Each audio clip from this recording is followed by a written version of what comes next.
Saludos. La clase de hoy se trata sobre la desconstrucción de los paradigmas para el nuevo conocimiento, enmarcada dentro de la materia Metodología de la Investigación en Uniarte, Punto Fijo, Arte Plástica, Misión Pintura. ¿Quién les habla? Sorely Revilla.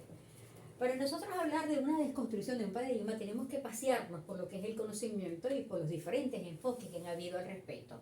Y en este sentido vamos a empezar por el primer enfoque sobre el conocimiento, que es el significativo. El aprendizaje significativo, según David Osby, quien era pedagogo americano, él dice que hace mención a la forma en que un nuevo conocimiento conecta a otras bases de conocimiento previo. Es decir, que él establece, aquí lo esencial es que él establece una relación entre un conocimiento anterior y el nuevo que se está planteando. Tiene que haber una base de relación. David Oswald dice, ya, hasta aquí está bueno de estudiar de memoria. Los conocimientos no se memoriza, el conocimiento hay que razonarlo, hay que analizarlo, ¿ok? Entonces ese es, como decir, lo más significativo de este aporte, de este enfoque. En este sentido le voy a poner un ejemplo. Este es como que un ejemplo simple. Nosotros en la actividad pasada nos asignaron un cuadro comparativo de las tres paradigmas, de las tres metodologías. Y nosotros las aprendimos y vimos las relaciones analógicas o diferencias en su mayoría, contrastaciones en su mayoría, y a través de la diferencia pues nos quedó el conocimiento y la diferencia y el concepto, las características principales de esos tres paradigmas. Vamos con el segundo enfoque. El segundo enfoque es el transformacional. Este enfoque lo postula Jack Massieu en el 2005. Él es un sociólogo también americano y la valía de él es que dice que es un proceso de transformación que se da en 4 pasos, en 4 etapas. El primer momento se asocia a un marco de referencia anterior y el segundo a uno nuevo, que es el que se está construyendo. Hasta aquí es igual al significativo, o sea, no hay nada diferente. Lo que él adiciona es el tercer momento, que es la modificación de los puntos de vista, y el cuarto momento, que son los hábitos mentales. Si yo adquiero un nuevo conocimiento teniendo uno anterior, mi punto de vista tiene que cambiar, porque estoy dando un nuevo enfoque. Es como pasar de 3D a 4D. Obviamente yo tengo que cambiar esos puntos de vista y hacer hábitos que me van a poder, digamos, poner en práctica ese conocimiento. Un ejemplo, por ejemplo, la persona que maneja hidromático quiere aprender sincrónico. Aprende, hay un elemento adicional que es el crochet. Y está el primera velocidad, segunda, tercera y cuarta. Yo tengo que practicar para adquirir los nuevos hábitos de este nuevo aprendizaje. Vamos con referente transformacional. Aquí la esencia de este enfoque es que él dice, hay que aprender a desaprender. Este conocimiento te va a llevar a transformar lo que estés estudiando, a transformar tu realidad o la realidad del tema que estés estudiando. Un ejemplo de esto lo vamos a ver en uno de los maestros que tuvo Bolívar, que fue Simón Rodríguez. Voy a pasarle una escena, 2 minutos de una escena de la serie Bolívar, pero antes voy a hacerle un preámbulo para que puedan comprender la escena. Bolívar, ustedes saben que su papá se murió de niño, su mamá muere de 14, se estima hasta 15 años, y él era rico, mantuano, de la clase criolla, que tenían haciendas, propiedades, producían café, plátano, entre muchas cosas, ¿no? Caballos, ganado. Bolívar tenía también, ellos, la familia Bolívar, vamos a hablar así, tenían esclavos. El esclavo en ese entonces era una mercancía. Vamos a ese concepto de mercancía, verlo como lo que nosotros sabemos de mercancía por los momentos. Después vamos a retomar el concepto y vamos a ahondar en él. ¿Qué pasa? Que cuando muere su mamá, él tenía una relación muy vinculante con su madre, quedan a expensas del tío, que no era como los papás de Bolívar. El tío era un poco más ambicioso y, si se quiere, más malvado. Y él, para tener dinero, quería vender a los esclavos de los Bolívar, que eran muchos. Pero Bolívar había hecho una relación muy afectiva, muy cercana con muchos de ellos, especialmente con Dionisio, que era su hermano, su amigo desde que era bebé. Y la negra Matea, que era la mamá sustituta, reemplazo de Bolívar. Eso lo tenía muy afligido. Aparte de todas las cosas que había pasado, él entra en una etapa de rebeldía. Y él tenía el privilegio de ir a la escuela, cosa que no tenían los niños de su época. Aparte de ir a la escuela, como los papás tenían dinero, él tenía el privilegio de tener profesores o maestros particulares. Todo el maestro que le estaba llegando en esa etapa, Bolívar lo rechazaba. Vienen y le buscan a Simón Rodríguez, y Simón Rodríguez, que era bien vanguardista, en el primer día de clase le muestra una silla pequeña, le dice, yo quiero que tú me construyas esta silla. Yo me imagino que por la cabeza de Bolívar pasaría el siguiente pensamiento. Estoy viendo para sentarme a escuchar tonterías. Y Bolívar, Rodríguez le dice, yo te voy a enseñar a que tú pienses, a pensar, a que tomes decisiones, a que te defiendas en la vida. Y le dijo, vamos a ir al monte ahorita. Y se lo llevó a la montaña. Fueron a la montaña y le dice, te dejo aquí y vas a pasar todo el día. Tú me vas a buscar esta orquídea en una hoja, le dibujó una orquídea, le dijo, usted me la vas a buscar y no vas a necesitar de mí, yo te voy a dar este libro, le dejó el libro de Robinson Crusoe. Él da la vuelta y se va. Bolívar astutamente le dice, maestro, una pregunta, ¿es verdad que usted tiene ideas conspirativas? Y Simón Rodríguez le dice, yo le doy clase a Rico, ¿tú crees que va a tener ideas conspirativas? Y Bolívar astutamente lo sigue y se va detrás hasta que llega a una reunión clandestina donde habían buscado a Simón Rodríguez para los asesorar a unos campesinos y a unos esclavos. Los esclavos porque estaban hartos de la explotación, del maltrato, los campesinos porque no aguantaban ya los pagos de impuestos. Y estaban reunidos para un presunto alzamiento del pueblo contra la, digamos, soberanía, contra la explotación o la opresión de los españoles. Entonces ellos se reúnen y Miranda le dice, yo no creo que ustedes estén preparados. Ustedes todavía, el pueblo no está preparado. Ustedes no tienen ni arma. Entonces dice, no, porque Simón Rodríguez tenía una novia que era maestra de la escuela y la mamá trabajaba en la guarnición. Entonces le dice, la mamá de Margarita va a buscar, nos va a suministrar las armas. Tengan mucho cuidado, le dijo. Yo no sé, pero me parece que ustedes no están. Yo estoy de acuerdo con que se subleven y estoy de acuerdo con la liberación, pero tengan cuidado porque creo que todavía no están preparados. Bueno, a todas estas, hubo un soplón, hubo un chismoso, y llegan los gobernantes, al alcalde, y paran, ponen preso, enjuician, ajustician al barbero, a los líderes principales. ¿Okay? Ahora sí vamos a ver las escenas de Bolívar para que lo puedan comprender mejor. Cumplo con pagarle a tiempo.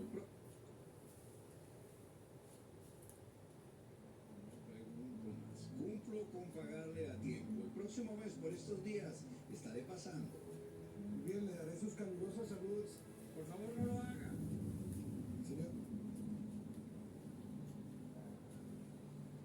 ¿Usted tiene algún inconveniente conmigo? ¿Usted me está siguiendo? Tranquilo. Si no está haciendo nada malo, no tiene que preocuparse.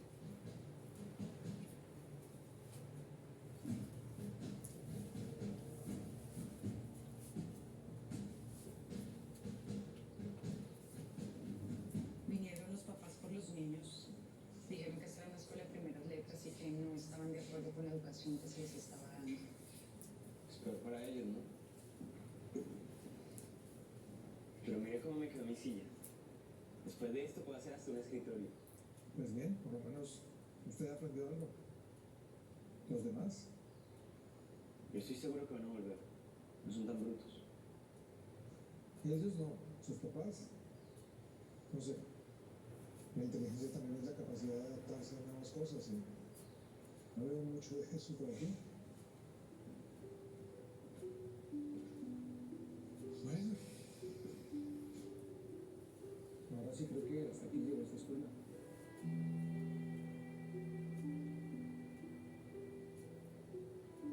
¿Para dónde va? Conocer el mundo, seguir la vida.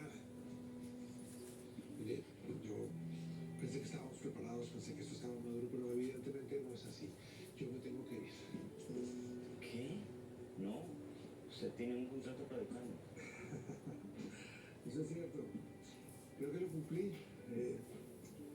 Yo tenía un compromiso que era abrir esa cabeza. Yo creo que ese compromiso está logrado, por lo menos en parte. Simón, usted ya construyó su silla. Ahora prométame que se va a sentar ahí para pensar. Prométame que si algún día usted se sienta ahí para mandar, lo va a hacer pensando. Se lo prometo. ¿Y una revisa? El que se enamora, Quiero.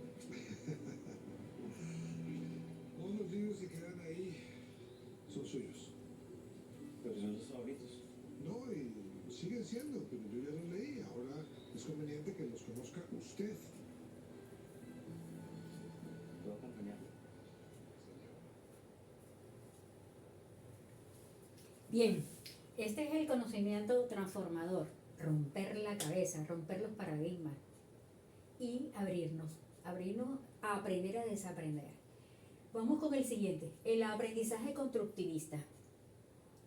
Aquí la figura principal es Jean Piaget, es francés, es biólogo, psicólogo y es también, él es filósofo, hizo una especialización en epistemología genética. ¿Qué es epistemología? Una parte de la filosofía que se dedica al conocimiento o a crear conocimiento. ¿Okay? Yo creo que este señor hay que escucharlo. Yo creo que este señor tiene mucho que decirnos y bueno, todo nuestro respeto hacia él. ¿Cuál es el postulado principal? Dice que la inteligencia se desarrolla en interacción investigador-objeto. El conocimiento se va construyendo en esa experiencia. El investigador, que es el sujeto, se mete en el tema, en el objeto de estudio, y ahí esa interacción es que se va a desarrollar todo el proceso de conocimiento y de inteligencia. En otras palabras, se va a construir.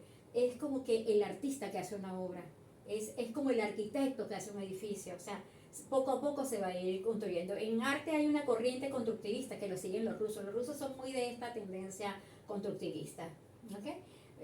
Lo vamos a ver cuando yo hable del ejemplo de nuestro proyecto que hicimos con los niños de la Casa de la Misericordia, vamos a ver un poquito cómo se hace eso. Vamos ahorita al último modelo, que es el modelo CESI. Este modelo lo postula Ikujiro Nonaka y Hirotaka Katsuo, son japoneses. ¿Y en qué consiste? El concepto es este: socialización, externalización, combinación e internalización. ¿Qué dicen ellos? Ellos dicen que el conocimiento se da en dos momentos, ¿ok? O incluye dos conceptos, mejor dicho, que son la externalización, que es el conocimiento, digamos, adquirido, el académico, ¿okay?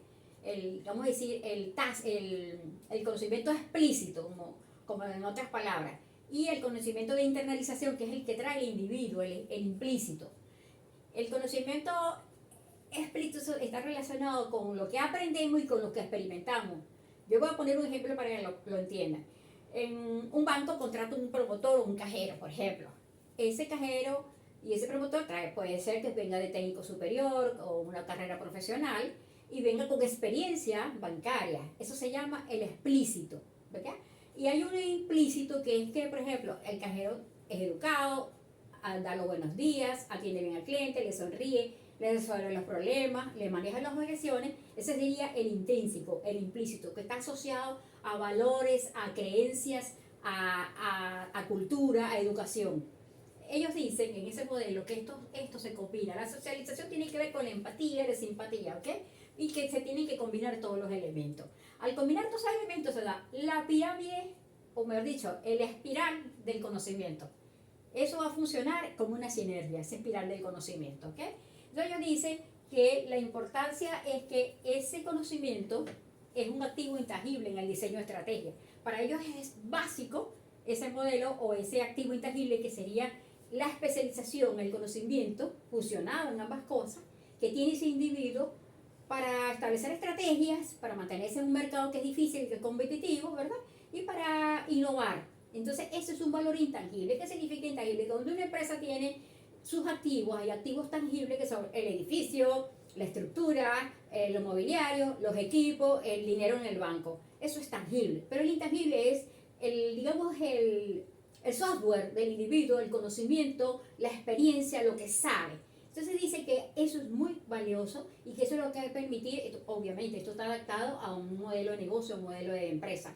Eso es lo que va a permitir hacer exitoso a ese negocio o a esa empresa. Seguimos y vamos a ver ahora, una vez visto los cuatro enfoques del conocimiento, vamos a ver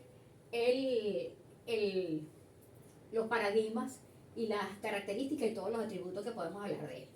Empecemos por el positivismo. Nosotros vamos a ir viendo cómo desmonta esta metodología, este paradigma al positivista, y cómo desmonta los dos.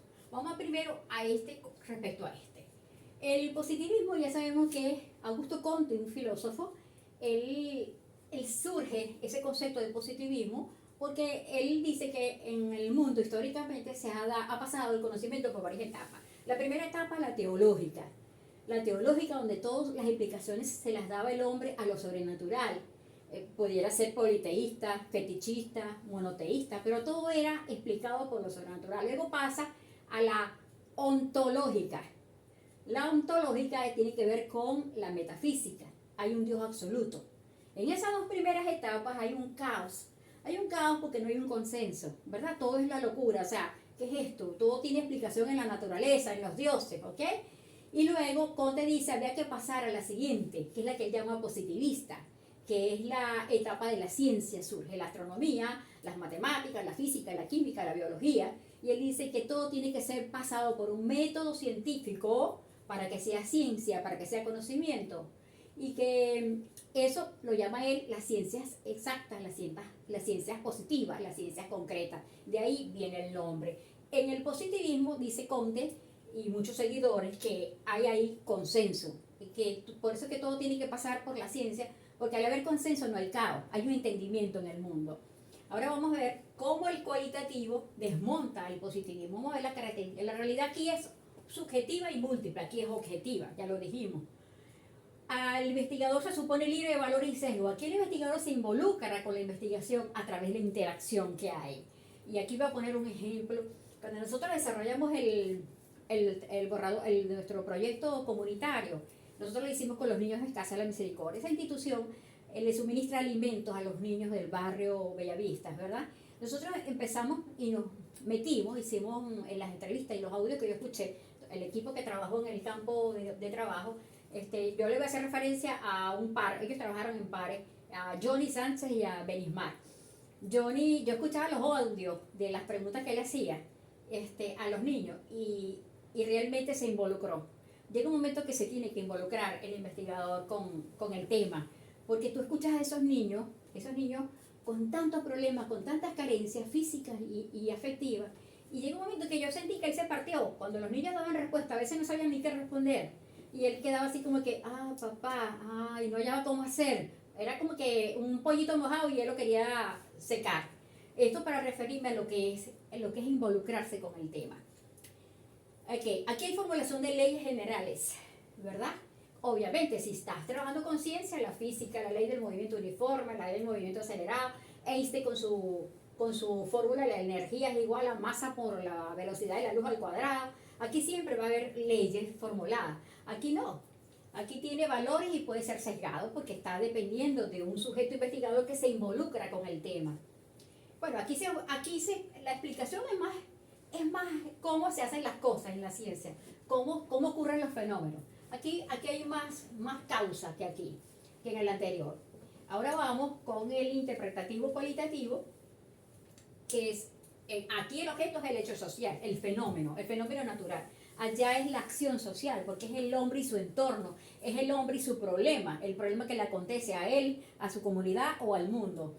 Eso en el ámbito social, político, religioso, cultural, filosófico, psicológico, etc.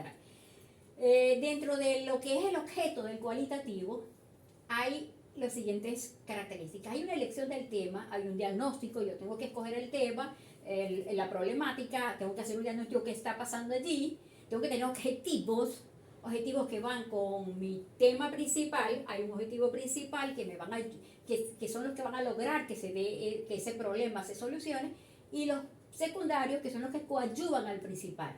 Vamos a hablar un poquito de las técnicas y de la hipótesis, pero esto lo vamos a ver cómo lo hicimos nosotros en nuestro proyecto, cómo se aplica esto y cómo lo hicimos nosotros en el proyecto comunitario. Vamos a ver un poquito lo que es el diagnóstico, qué hicimos nosotros. Planteamos un problema, hicimos un análisis de carencia, después vemos con qué técnicas trabajamos. En ese análisis que se observó, ¿verdad?, que el presupuesto estaba deficitario, necesitan dinero, necesitan dotación de material didáctico, hay ausencia de programas culturales, no tienen para cubrir los gastos del presupuesto, hay niños con carencias afectivas, hay niños que no están ni siquiera estudiando, la institución no cuenta con vehículo propio. Son muchos problemas, niños en un estado económico de bajos recursos. Como son tantos problemas, tuvimos que ir a una priorización del problema, porque si no nos perdemos, ¿verdad?, para poder llegar al logro de los objetivos. Entonces, ¿cómo hicimos? La justificación fue justificado de la siguiente manera. aunque el problema financiero es básico, pero nosotros no somos ni expertos financieros, nosotros lo que podemos ofrecer es artes plásticas. No depende del grupo que elabore este proyecto. Nuestra fortaleza la podemos aplicar a plantear un programa de formación cultural en artes plásticas dirigido a estos niños, canalizando sus carencias emocionales y materiales. De esta manera tendrá un acompañamiento terapéutico con doble propósito, con emprendimiento para las familias de esos niños y la autogestión de la Fundación Casa de la Misericordia. Este es en cuanto al diagnóstico. Vamos a la presentación un momentico. Aquí vemos cómo estamos abordando elección del tema y diagnóstico y objetivo. Vamos a las técnicas. ¿Qué técnicas usamos? Acuérdense que las técnicas, aquí en esta metodología se puede usar las técnicas cuantitativas y de hecho lo hicimos así. Los cuestionarios y las escalas para medir actitudes. Eso fue una de las técnicas, las de Likert y las de Goodman. Ya se las voy a mostrar, pero primero vamos a hablar de cómo fue que hicimos la observación. Nosotros agarramos a los niños, le hicimos las encuestas, las entrevistas a través de un cuestionario, pero nosotros los escuchábamos. Primeramente escuchábamos lingüísticamente, luego escuchábamos y veíamos su lenguaje facial, corporal, cómo lo decían, cómo estaban sus caras, cómo se expresaban, ¿okay? Todo eso entra de lo que es la observación. Anotábamos, usamos el checklist cuando le preguntamos a las coordinadoras de la institución que si tenían, digamos, para dar los talleres que nosotros empezamos a diseñar, que si tenían, digamos, áreas adecuadas. Y sí las tienen. Y nos hicimos un checklist, lo que es computadora, hay unas que están dañadas, pero hay unas que están buenas. Tenían muebles, tienen mesas, tienen sillas, tienen salón adecuado, ¿ok? Y con ese checklist que hicimos, ellos nos van diciendo esto sí, esto no. Aquí, en cuanto a las pruebas estandarizadas, usamos la escala de Likert y usamos la escala de Goodman. La escala de Likert, los encuestados pueden seleccionar una opción en particular en una línea o una escala. La usan muchos recursos humanos. Un banco cuando va a evaluar, o cualquier institución que va a evaluar personal, tienen algunos ítems como, por ejemplo, cumplimiento de metas. Hay una escala. Por debajo de lo esperado, en el nivel esperado, por encima de lo esperado, muy por encima de lo esperado. Eso es más o menos lo que es una escala. Lo usan mucho en la parte de recursos humanos en las empresas. Y la de Goodman, también conocida como escala acumulativa o análisis de escalograma. Se crea con elementos que pueden ordenarse de manera jerárquica. ¿Ok? Por ejemplo, vamos aquí. A las encuestas a los niños y padres. Diseñamos 10 preguntas. ¿Cuántos trabajan en tu casa? O sea, esto es para ver el nivel, el estrato social, el nivel económico del niño. Del 1 al 5, ¿cómo consideras la calidad nutricional de la dieta diaria? Se está suponiendo que es la dieta de la Casa de la Misericordia y la de sus hogares. Esto ya, darle un valor es la escala de Goodman, del 1 al 5, o sea, es para que le den, ¿verdad?, una valoración. Y se siente que hay algún tipo de carencia en tu hogar, puedes definirlas: afectiva, financiera, de espacio, material, de vestimenta, de sociabilidad, de estudio, no están estudiando, para enmarcar al niño, para ver cuál es la problemática. ¿Alguna otra carencia? Y esta, del 1 al 5, ¿en qué valor estás de satisfacción personal? Es Goodman, la escala de Goodman. Podemos ver las otras preguntas. Aquí, ¿qué otra actividad te gustaría impartir a la Casa de la Misericordia? ¿Te consideras un niño creativo? Si te dijera que te van a enseñar arte, ¿participarías en el programa? Cuando estás estresado, ¿qué te gusta hacer? ¿Podrías decir el nivel de ingreso de tu hogar? ¿Qué significa para ti la casa? Todo eso es para medir la satisfacción del niño, tanto en la Casa de la Misericordia como en su hogar, como en su vida social, para poder establecer un diagnóstico de la problemática. Y el segundo cuestionario se lo aplicamos al personal clave, las coordinadoras de servicio, las coordinadoras de los programas educativos. Total niños atendidos para alimentación, total niños atendidos para complemento nutricional, porque ellas tienen 2 líneas, para alimento, y a algunos niños desnutridos le dan un suministro de vitaminas. El estrato social de los niños que asisten a la clase media es media baja o clase económicamente baja. Estadísticamente tienen cifras de desnutrición presentada en la Casa de la Misericordia, puede darnos ese porcentaje. Se han presentado casos de violencia, agresividad o trastorno, esto para ver cómo está su estado emocional.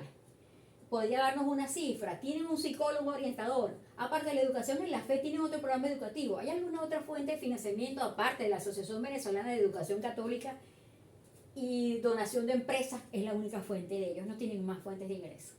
Por cierto que con este programa que nosotros, Dios mediante, lo implementemos, ellos pueden hacer exposiciones de pintura y podemos invitar a empresas del sector productivo de la zona para que ellos también tengan esa fuente de ingreso como manera de financiarse. ¿Es suficiente la cobertura de presupuesto con estas fuentes de financiamiento? Esto es para medir, todo esto tiene que ver y apunta a medir un poco la situación tanto social, económica, afectiva, psicológica del niño y de la institución. Vamos con la presentación. Aquí hablamos un poquito de los diagnósticos, las técnicas, ahora vamos a hablar de la hipótesis. ¿Cómo abordamos la hipótesis? La hipótesis la abordamos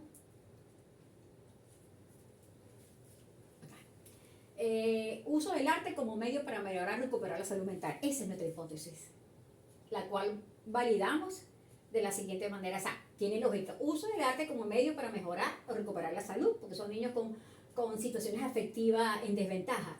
Bueno, la validamos así. La relación entre las palabras tiene sentido. Niños Casa la Misericordia, arte terapia, que es la terapia que vamos a aplicar a través de la enseñanza del arte plástico. No solamente tienen sentido, sino que tienen correlación entre ellas. Las definiciones que se utilizan son precisas y aceptadas por la comunidad científica. En el marco teórico vamos a ver esas definiciones, que ya aquí la vamos a enunciar, que la comunidad científica cómo avala el arte terapia y guían el análisis del desarrollo del marco teórico. Y una vez entramos en el marco teórico, esta terapia, esta disciplina pertenece a la psicología y lo basa. Primero vamos a hablar un poquito de los antecedentes. Como antecedentes tenemos que en la Primera y Segunda Guerra, los soldados postraumáticos por la guerra se les aplicó la arte terapia con muy buenos resultados. A lo mejor ancestralmente nuestros ancestros lo hacían y sabían que ayudaba como terapia, pero no estaba sustentado científicamente, sino hasta que Jean-Pierre Klein, fundador del Instituto Nacional del Arte Terapia, que se fundó en Francia a nivel mundial, nos dice lo siguiente: un proyecto que pone a flote el reto de la transformación, al menos parcial, de la enfermedad física, mental, malestar, marginación dolorosa, el hándicap, el dolor, el mal, el trauma, se tornan pruebas que la persona debe superar para hacer una etapa de progreso. Es decir, que la arte terapia se nos ofrece como una manera de pasar ese hándicap, esa situación de desventaja que tenemos o que tienen ciertas personas con el resto del mundo. Puede ser enfermedad, puede ser autoestima, puede ser un problema de maltrato, el que sea. Son como la fuerza de empuje, la energía que necesita ese individuo para superar su etapa y para avanzar en la vida, en otras palabras. Vamos a la otra lámina para ver las definiciones de arte terapia. Esto es porque tengo que darle el sustento de lo que es el marco teórico, de lo que es la ciencia que va a respaldar esta ciencia, esta disciplina. Las definiciones de la Asociación Americana de Arte Terapia, que está acá, y la de la Asociación Británica de Arte Terapia. Por cuestiones de tiempo no vamos a caer en las definiciones, pero existen como tal esas asociaciones que respaldan el arte terapia a nivel científico. ¿Okay? Vamos a la presentación. Bueno, ya aquí hablamos de todas estas. En el método positivista, el método cuantitativo es cuantitativo y es formal, obviamente. Ahí todo es medir, pesar. Aquí un microscopio, una gota de sangre, todo es preciso. Aquí no. Aquí es multimetódica, tú puedes emplear varios métodos.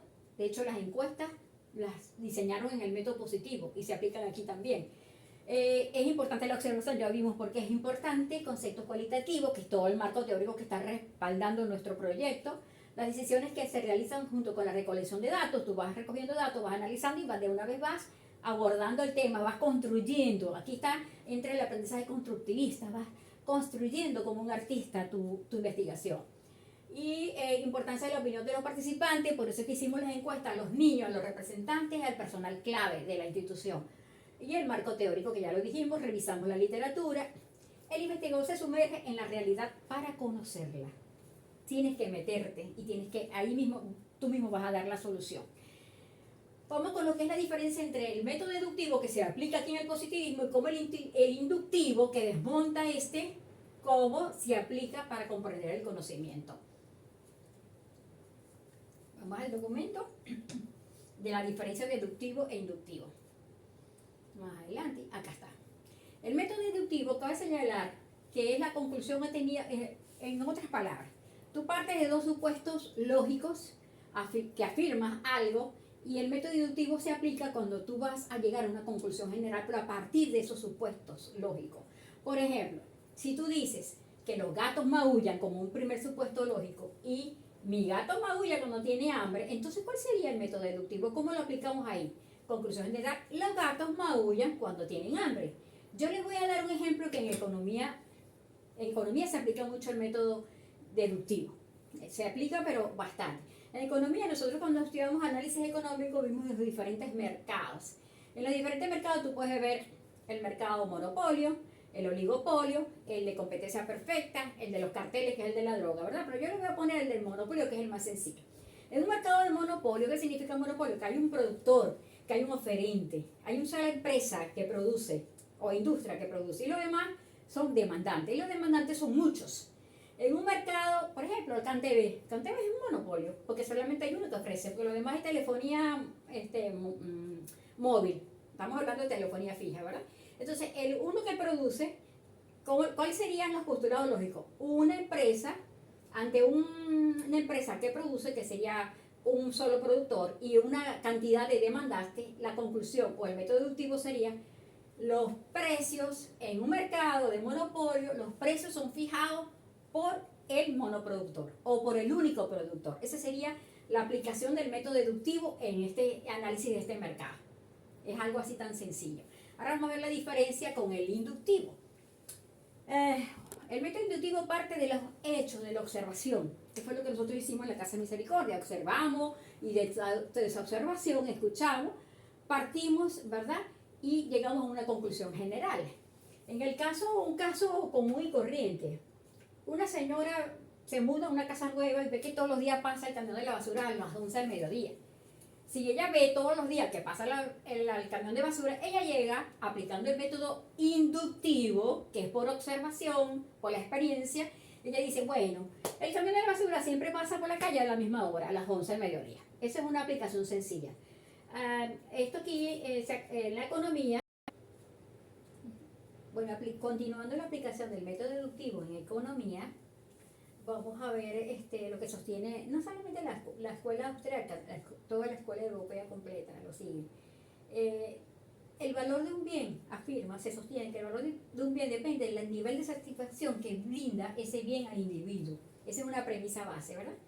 Por lo tanto, el valor no es objetivo. Esto para la escuela austríaca. Es decir, si yo pago un determinado precio por un perfume que a mí me gusta, que es el Isaac, que es un diseñador libanés, me encanta, me identifico con el perfume, lo que yo pague por el precio del perfume no me importa porque a mí me da satisfacción, me gusta, puede que a otro no le guste, igual que a mí otro perfume no me gusta y para mí el valor no lo tiene el perfume, pero es subjetivo porque depende del nivel de satisfacción que yo tengo con respecto a ese bien o ese servicio. En cambio, la teoría del trabajo de Carlos Marx dice que es objetivo porque el valor está en el trabajo que está implícito en el perfume, en el contenido, en el líquido, en el frasco, en la caja. Sí, la mano de obra implícita allí está en el trabajo, por lo tanto es objetivo el valor, ¿ok? En cambio, en la otra escuela el valor es subjetivo porque va a depender de la satisfacción.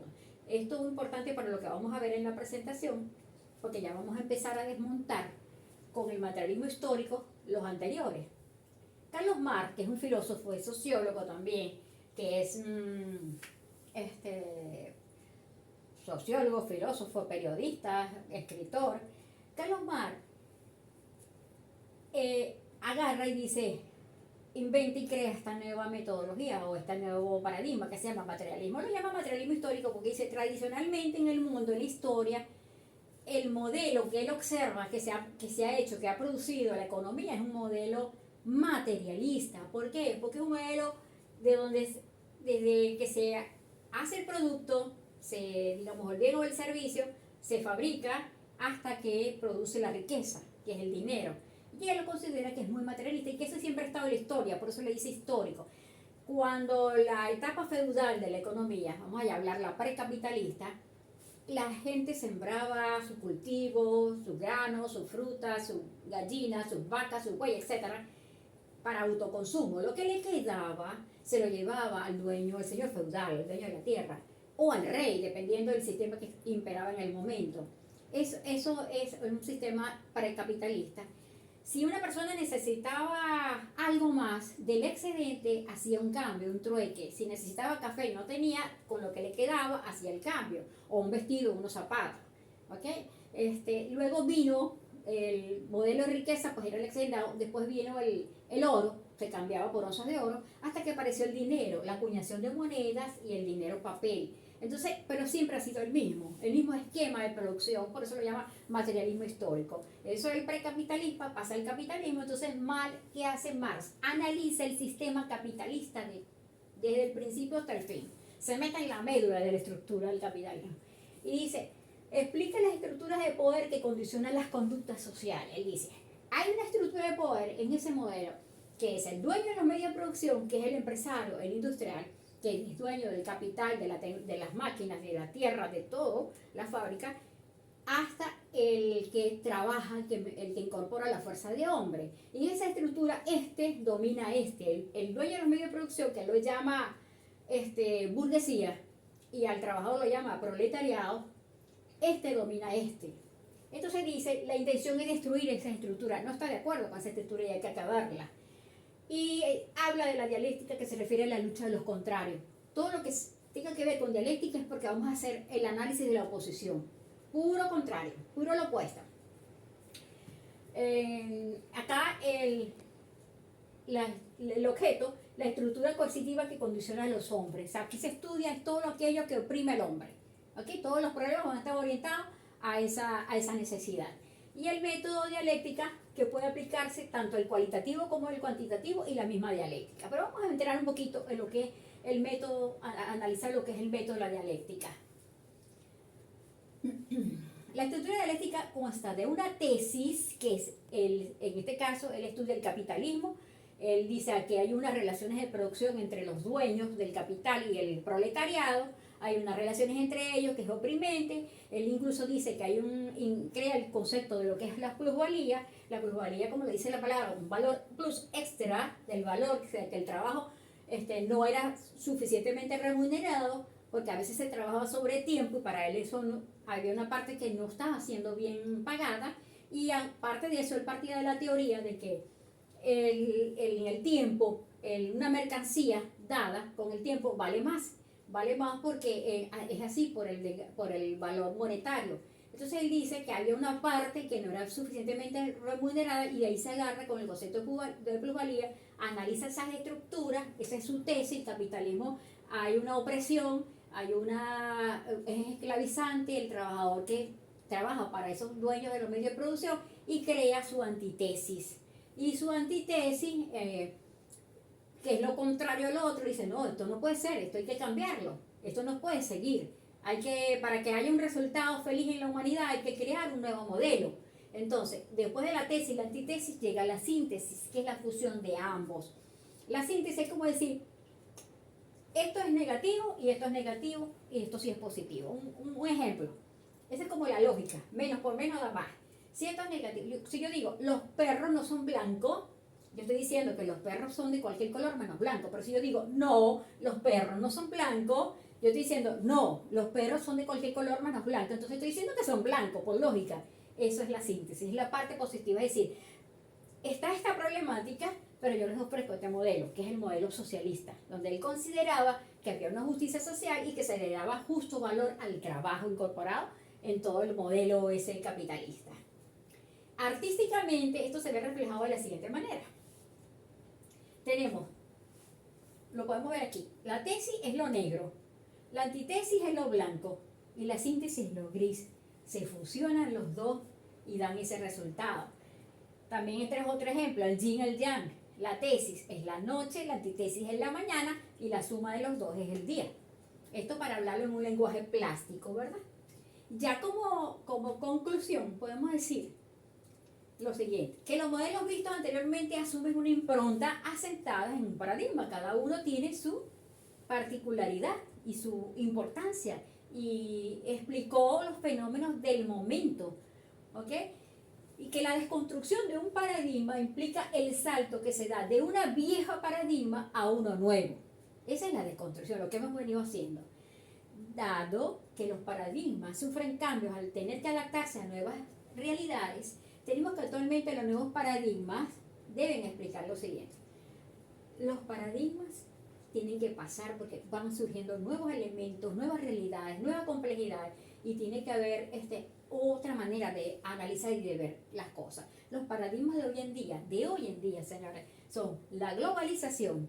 Si el que no tome en cuenta hoy en día la globalización está quedado. La empresa que no sepa que hay que especializarse en el internet, en el lenguaje global, no va a innovar, no va a innovar. Las empresas, por ejemplo, de California, del Silicon Valley, del parque industrial tecnológico, Google, Facebook, IBM, Apple, etcétera, ¿verdad?